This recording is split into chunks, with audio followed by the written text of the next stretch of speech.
Today we're going to talk about how to hit the volley. Last time we were talking about how to prepare in 2 simple steps.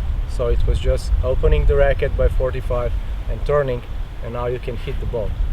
Now before I go into how to hit the ball, I'd like to mention how not to hit the ball, or what is a not good way to start learning how to hit the volley.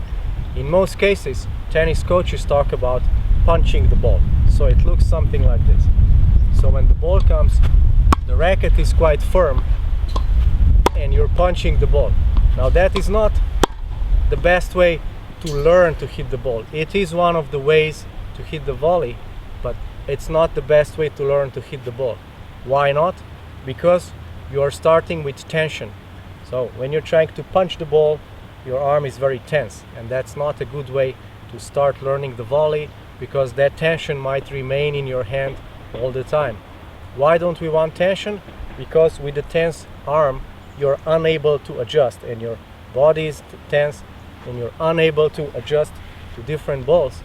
And when you're at the net, adjusting is one of the key points, or one of the key skills to have, because the balls fly here or here or here, and you have to be very loose and agile to adjust to those balls.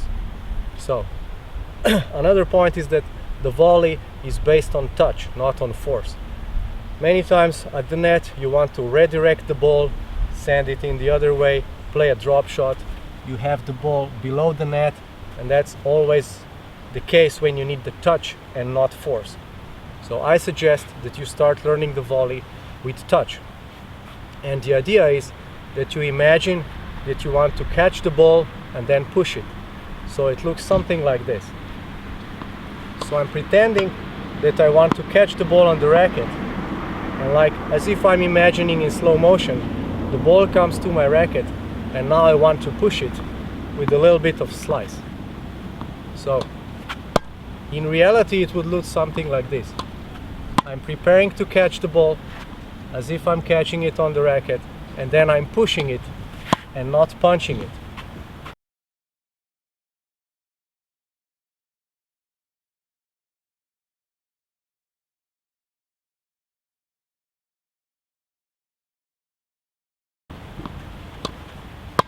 And there's another secret to a good volley, and that is learning to allow the ball to push your racket back.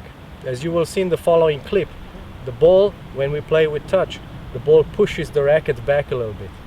When we are punching, we are not allowing the ball to push the racket back.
And with that we lose feel and slice, because when the ball pushes the racket back a little bit, the racket will automatically apply slice to the ball, and we want a little bit of slice to the ball so that we can control the ball. So how do we learn to allow the ball to hit the racket back?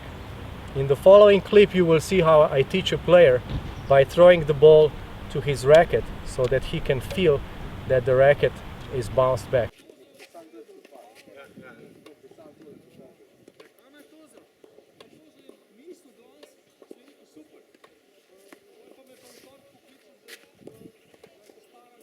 Pa vržem žogco, pa ti probaš lepo popustiti med tem, ko greš naprej.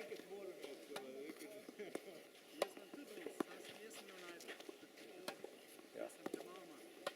Ja.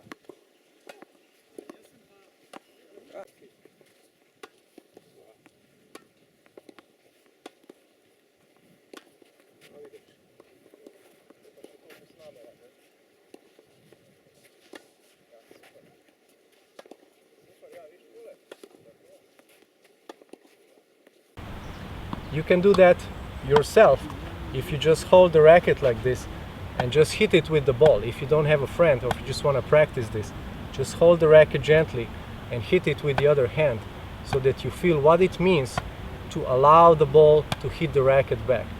So this is the feeling. If you have a friend and they can throw the ball into the racket, you will feel what it means that the ball hits the racket. At the same time, you will want to move your arm forward to give the ball some force. So it looks a little bit paradoxically, but two things happen at the same time. You're moving the racket forward, or your arm, and yet you're allowing the ball to push the racket slightly back.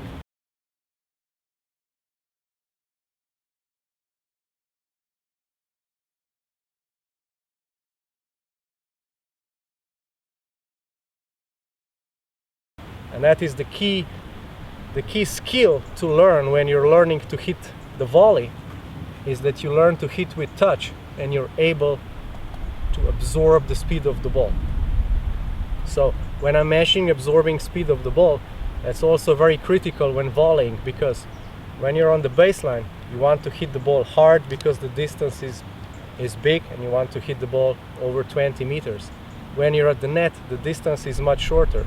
So in reality, it's very few times that you actually want to hit the ball even harder than the speed of the incoming ball. And many times you will have to actually absorb the speed of the ball so that you can control it.